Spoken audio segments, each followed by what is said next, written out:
Good day, everybody. This is English Literature with Sophia. Our class is on Mondays. We have the 4 to 5 slot, and this is a recording of the lecture from November the 1st, 2021. A lot of you guys would have missed class, and I promised that I would get up a recording for you that you could just go back and review. So, welcome, and I hope you enjoy class today. Today we are going to be doing poetry. A student had requested that we go over some poetry analysis, etc. in the next class, and so we have it here. So we're going to be looking at how to analyze a poem, and then we are going to put those skills to practice. So let's start with a rhyme. What is a rhyme? Rhyme is the correspondence of two or more words with similar sounding final syllables placed so as to echo one another. Rhyme is used by poets and occasionally by prose writers to produce sounds appealing to the reader's senses and to unify and establish a poem's stanzaic form. So typically we look at the final syllables of words to decide whether or not they rhyme. What is a rhyme scheme? Rhymes are classified by the degree of similarity between sounds within words, and by their placement within the lines or stanzas. A rhyme scheme is the pattern according to which end rhymes located at the end of lines, are repeated in works of poetry. Rhyme schemes are described using letters of the alphabet, such that all the lines in a poem that rhyme with each other are assigned a letter beginning with the letter A, and that will be a capital A that you would use. So let's look at the example of Jack and Jill. So Jack and Jill went up the hill to fetch a pail of water. Jack fell down and broke his crown, and Jill came tumbling after. Up Jack got, and home did trot, as fast as he could caper, to old Dame Dob, who patched his knob with vinegar and brown paper. So in this we have lots of rhymes. We have old Dame Dob, who patched his knob, and dob and knob rhyme, and different little rhymes within the poem. But when we're looking at a rhyme scheme, we're not concerned with the rhymes within the poem. We are concerned with the rhymes at the end of each line. So for this, we have Jack and Jill went up the hill. So hill will be the first word we're looking at the end of the line, and we will classify that with letter A because it is the beginning of the stanza. It can't rhyme with anything. So we always start with A.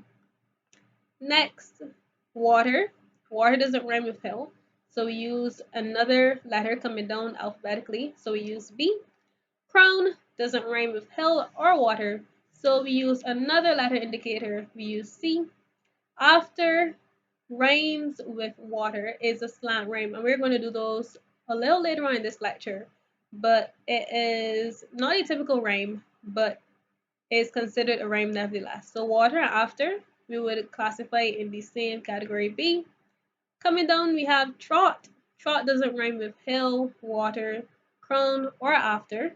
So we give it a new letter, the letter D. Then we have caper. Doesn't rhyme with anything so far. So we use the letter E. Then we have knob. Doesn't rhyme with anything so far. So we use the letter F. And then lastly, we have paper, and paper rhymes with caper. So we use the same letter, the letter E, for that. So our rhyme scheme for this poem would be A, B, C, B, D, E, F, E.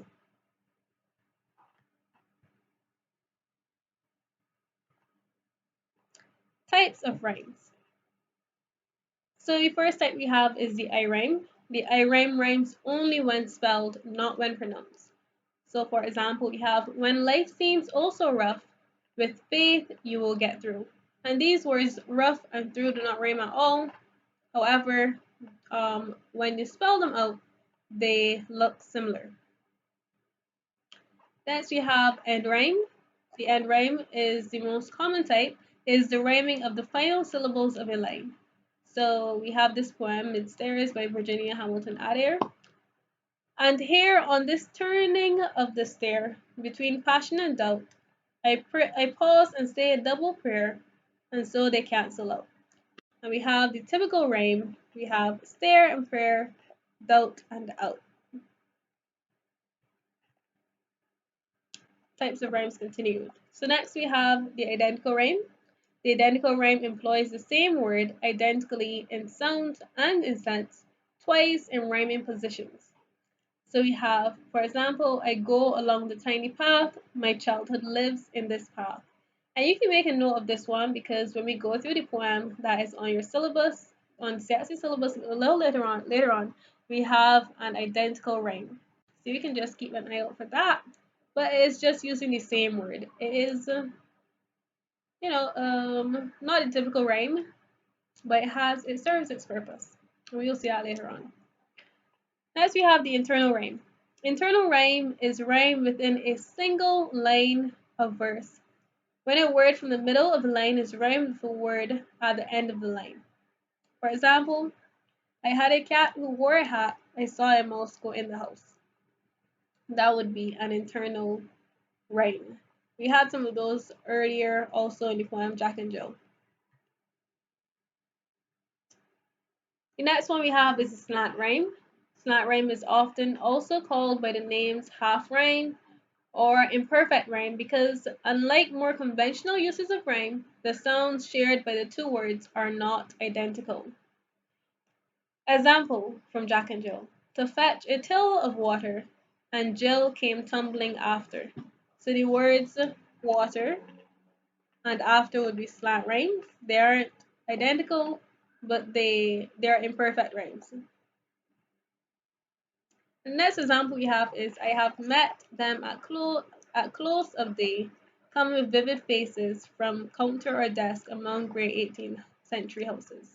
So faces and houses would be a slant rhyme, also called a half rhyme. So they share some sounds, but they are not identical. Practice, practice, practice. So now we are going to put those skills we just learned into practice. And we're going to use the poem Dulce e Decorum E by Wilfred Owen.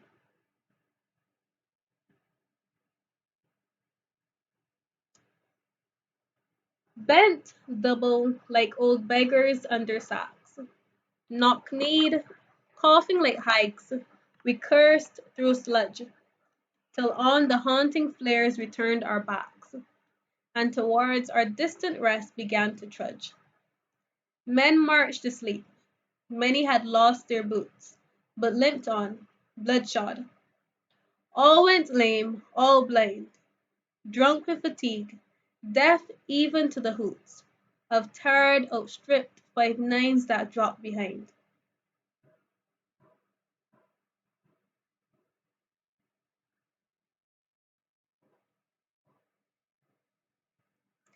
Gas, gas, quick boys! An ecstasy of fumbling, fitting the clumsy helmets just in time. But someone still was yelling out and stumbling and floundering like a man in fire or lime, dim through the misty panes and thick green light, as under a green sea I saw him drowning. In all my dreams, in all my dreams before my helpless sight, he plunges at me, guttering, choking, drowning. If in some smothering dreams you too could pace behind the wagon that we flung him in, and watch the white eyes writhing in his hanging face like a devil sick of sin. If you could hear at every jolt the blood come gargling forth from the froth corrupted lungs, obscene as cancer, bitter as the cud, of vile incurable sores on innocent tongues, my friend, you would not tell with such high zest to children ardent for some desperate glory the old lay, dulce et decorum est, pro patria mori. So let's just go back to the beginning of the poem and analyze it. If this was a live session, I would call you guys to help me out, but I am going to be doing all the talking today. So first, let's just give you guys some context. on the poem. So the poem's author, the poet, was Wilfred Owen. He was a British soldier who was killed a week before the end of World War One. Drawing from his personal experiences on the battlefield, he wrote poetry about the savagery of war. In a draft preface found after his death, he wrote, "My subject is war and the pity of war. All a poet can do today is warn. That is why the true poets must be truthful." So now let's talk about the title of this poem. It's clearly not in English. It's a Latin phrase, and the translation of this Latin title into English is "It is sweet and fitting," or "How sweet and fitting it is." So one would question what or who is sweet and fitting. The title is an excerpt from a lyric poem by Roman poet Horace. Why did one choose a Latin title for his poem? That's something to think about. And is the lofty Latin title used to distort the reality of the poem's content? And you can agree or disagree with that statement and think about why. Does it being in Latin make it seem like something more desirable, something more beautiful than what it's saying? So speaking of the speaker, the speaker was an eyewitness to the horrific events of war and is haunted by them. He has had first-hand knowledge of what happens at the personal level of the soldier on the battlefield. His intention is to change the perception of young people who have been indoctrinated to believe that waging war is the most glorious and noble act a young man can perform for his country. The speaker is courageous, disillusioned, and angry. He is willing to speak out against a specific segment of society that has used patriotism to convince young men to suffer and die for abstract ideals. So if we go to the end of the poem, because we were talking about just a second ago the title. So the title is the end of the title is finished in this last line here of the poem, and it says "Dulce et decorum est pro patria mori," and it translates as "How sweet and fitting it is to die for one's country." So that is the basis of the poem. The speaker is warning young men, young soldiers against this saying that is sweet and fitting and is honorable and is a good thing to die for from your country. He is showing them how ugly it really is and the true nature of war, and that there is nothing sweet and fitting about it. So the mood. The descriptive language creates an atmosphere of horror, extreme misery, suffering, and suffering. So if just reading through the poem, we curse through the sludge. That is the idea we get. That is the mood we see coming out. For the tone, the speaker's tone is contemptuous, disenchanted, weary, and accusatory. So he is not buttering up anything. He's being completely frank, and he's not happy with his situation. He is accusing the people that lead on these young men to want to go to war and want to fight for their country. Diction. The language used is graphic and straightforward. The vivid descriptions and use of figurative language allows the reader to visualize the setting and feel the anguish of the soldier's experience. The language transports the reader into a world that assaults his senses of sight and sound. And remember, he uses the gargling of the blood in the guy's throat and these words to really appeal to your senses.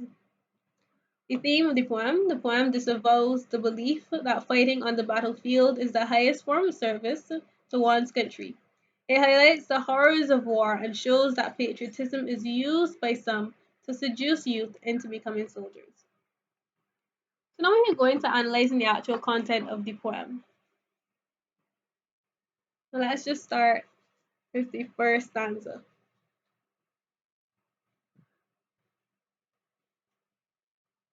So in lines 1 to 4, the speaker includes himself in a wretched mass of humanity, whose posture and appearance are of the poor, the sick, the old and the downtrodden, and contrasts dramatically with the title. So we have this beautiful Latin title saying how sweet and fitting, and then we go into talking about beggars, old beggars, and coughing like hags, and cursed through sludge. We go on this imagery, which contrasts with the title. There's nothing sweet or honorable represented in this portrait. The beings sludging through mud seem resentful of their situation and those who put them there. So I'm just going to read through the first stanza, um, and you can think about the analysis we just gave for this first stanza. So bent double like old beggars under sacks, knock-kneed, coughing like hags, we cursed through sludge, till on the haunting flares we turned our backs, and towards our distant rest began to trudge.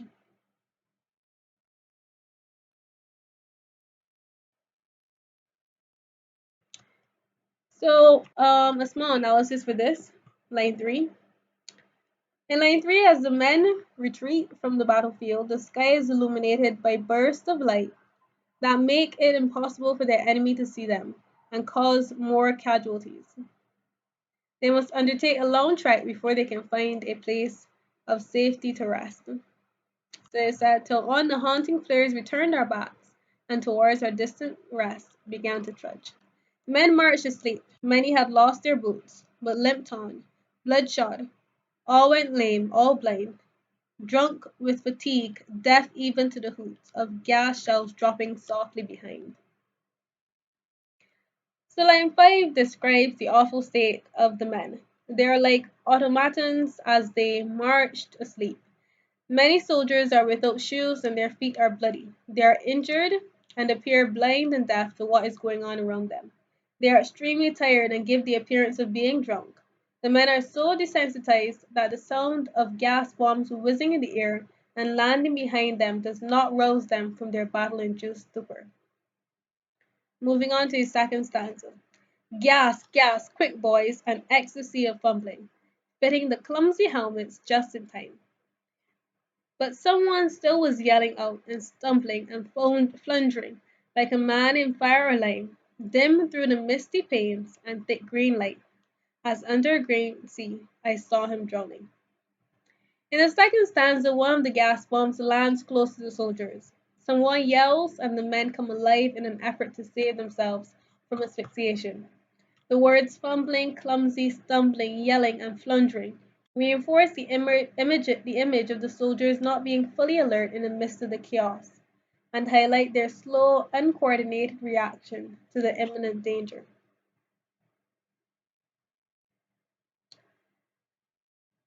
A soldier is unable to fit his protective mask over his face in time, and the gas enters his lungs. So that's here when I start talking about the guy. He's unable to fit his protective mask over his face in time. The speaker watches his comrade go through the throes of death. The scene is so ghastly that it seems surreal. The speaker compares the surroundings to a green sea of mist and light, where the soldier drowns.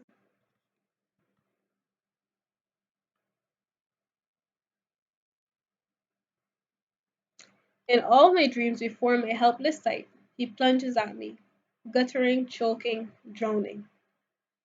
In line 15, the speaker reveals that this is a recurring image in his dreams, and he is as powerless now as he was then to do anything. He can only watch as the soldier falls towards him and dies an excruciating death. The sound of the agonizing death the sounds come alive in the onomatopoeic words in line 16, guttering, choking, and drowning. Moving on to the last stanza. In the last stanza, the speaker addresses a you, who could be an important individual or an influential group of people. The speaker wants the individuals to experience what it felt like to walk behind a wagon and watch a human die. The characterization of a smothering dream is an imaginative description, as the speaker has known the feeling of suffocating in his dream. The dying soldier is flung, not lifted, or placed onto the back of a wagon. He is not afforded any dignity. There is no honor or glory here. If in some smothering dreams you too could pace behind the wagon that we flung him in, and watch the white eyes writhing in his hanging face like a devil sick of sin. If you could hear at every jolt the blood come gargling from the froth corrupted lungs, obscene as cancer, bitter as the cud. So moving on, in lines now 19 to 24, the speaker describes he describes the soldier's death from the gas poisoning. His face is contorted and grotesque and resembles a devil's face that is sated and can no longer partake in evil. The speaker seems to insinuate that war has transformed an innocent young man into a fiend because of what he has seen and done in battle. The speaker's descriptive language appeals to the senses, and one sees and hears the agony of the dying soldier. The speaker appears sarcastic in addressing his audience as my friend in line 25.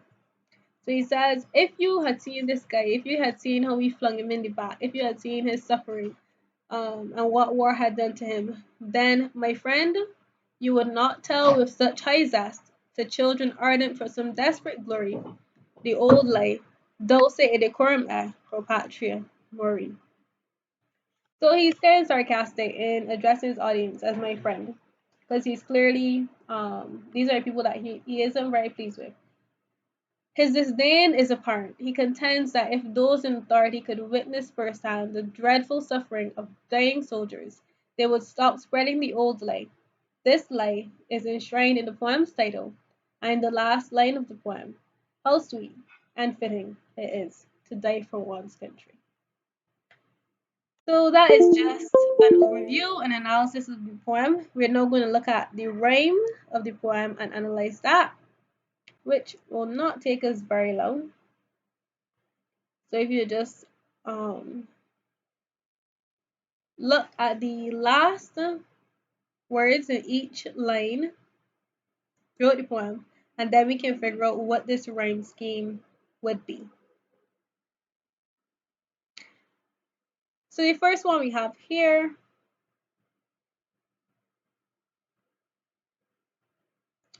is sax. So we would place an A next to it. I wish I could write on this board, but I don't think I can write on the slides. So the first one we have here is sax. So we would place an A next to it because we always start with the A when we are doing the rhyme schemes. So we would put capital A here, right next to sax. And then moving on, we have sludge. Sludge doesn't rhyme with sax, so we would place a B next to it. And you're probably going to pick up that this poem has a very consistent rhyming pattern. So we would put a B next to sludge that doesn't rhyme with sax. And then we have bax. Bax rhymes with sax.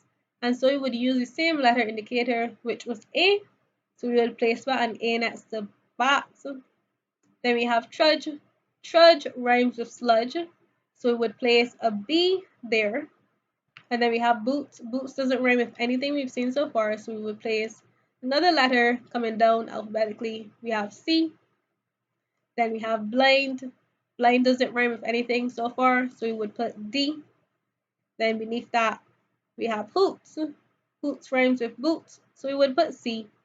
And behind rhymes with blind, so we would put D. And this continues throughout the whole poem. I don't know if you picked up on it, but we have a pretty consistent pattern. We have A, B, A, B, C, D, C, D, and it goes on like that throughout the whole poem. So we have E, F, E, F, G, H, G, H, I, J, I, J, K, L, K, L, M, N, M, N as the complete rhyme scheme. So we basically have rhyming, not rhyming, rhyming, not rhyming, and that repeats throughout the entire poem. So that is the end of our poem analysis and analyzing the rhyme scheme. There was one um, identical rhyme in the poem. I don't know if you can find it.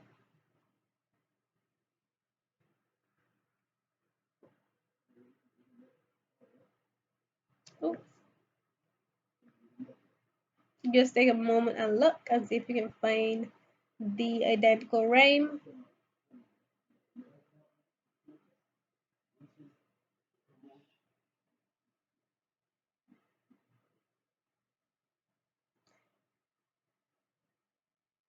So we have the identical rhyme in lines 14 and 16.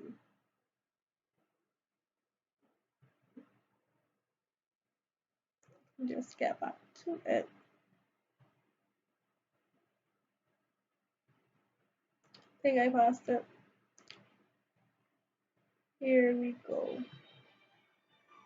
Great. So as under a green sea, I see him drowning. Is this it? 1 second.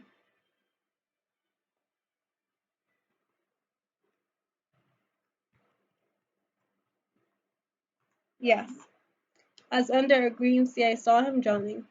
In all my dreams before my helpless sight, he plunges at me, guttering, choking, drowning. And we have the identical rhyme between drowning and drowning, which is the which is unusual. We don't see a lot of identical rhyming, but it is some people think a remarkable use of rhyme, and it is used for a certain impact. So it is some say it has a deadening effect on the rhyme, dragging the readers back to what has already been said as they attempt to move forward.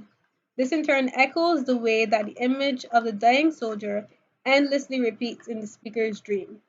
So the repetition of drowning and rhyming it with itself emphasizes the fact that this is what is happening in speaker's dreams over and over again, dragging him back to this point that was where he was so helpless. And that would be the impact of that rhyme. So just want to point your attention towards that. And that would be the end now of our poem analysis.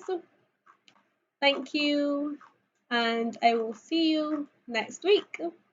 My office hours are Wednesdays 3 until 5, and class is Monday at 4 to 5. I usually start at 10 past the hour. Thank you guys for coming. I hope you enjoyed this recording and that was informative. I will see you later.